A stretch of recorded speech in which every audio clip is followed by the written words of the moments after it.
with uni, which were pretty stressful, and now I've got a cold, so there's been a few barriers. Anyway, I wanted to talk about kind of validity of illness, if that's the right way of putting it. This kind of stems from some comments we had on a recent video about feeling like whatever your problems are, that they're not kind of worthy of support, I suppose. And kind of like, I can't be off work because it's only an eating disorder and I should be able to cope with that, and that kind of thing. It's pretty difficult because I felt like this myself before, and I felt like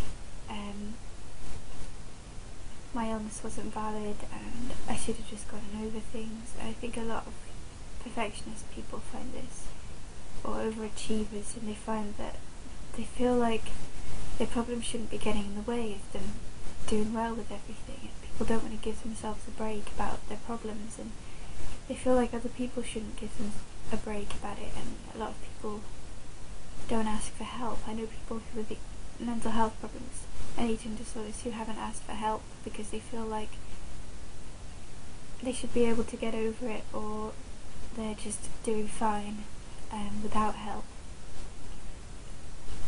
But the problem very rarely goes away without help, so that is really something that people kind of need to realise, that it's really important to seek help.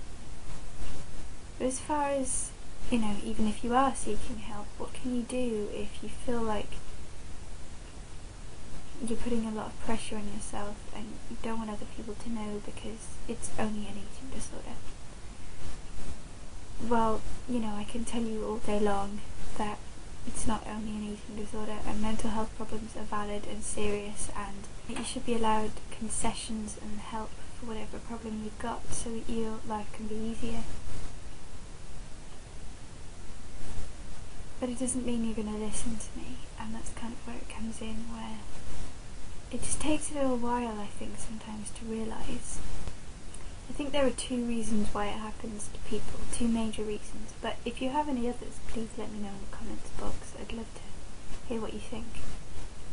I think the two reasons are self-esteem and other people's perceptions. I think with self-esteem is like, you don't feel like you're worthy of other people, and you don't feel like you're good enough, and you need to really try harder than everyone else, and you've got a mental health problem, but that's just a flaw in yourself, which is obviously not, but that's definitely something that I felt as a self-esteem issue. It's definitely something that, we're trying to change as a society, and whether it's getting there or not, and I think it might be slowly, it's still something people have massive prejudices about, is mental health problems. I think the recording of this video is doomed. My battery just died in the middle of it because my battery life is really going bad at the moment, so I ran to get my charger, and before I could even plug it in, because it's only in the other room, but the battery life goes down so fast. Anyway, back to what I was saying. It's still something that people have a prejudice against, and I think people find this very hard to, there's a lot of stigma behind people with mental health problems on benefits, and people go, well, you shouldn't be because it's not a physical disability, therefore you shouldn't have them. But you think, well, actually it is just a disability which deserves recognition, and if you need that money to pay for something because of your mental health problems, then yeah, well, that's just my opinion anyway. But I think it's part of that whole making people feel like their illness isn't valid because it's just a mental health problem, but in fact I think sometimes it affects people's lives more so than physical disabilities, or at least just as much, in different ways anyway. So I don't really have any answers, because for me it was something that going to therapy and working through myself a long-term process, and having therapists and real people tell me that my illness was valid, that I felt it was valid, because before that I didn't.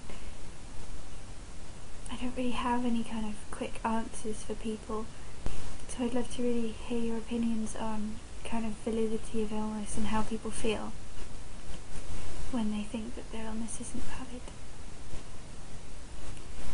Anyway, take care, and we should be making some more videos before Christmas, but have a good holiday time anyway.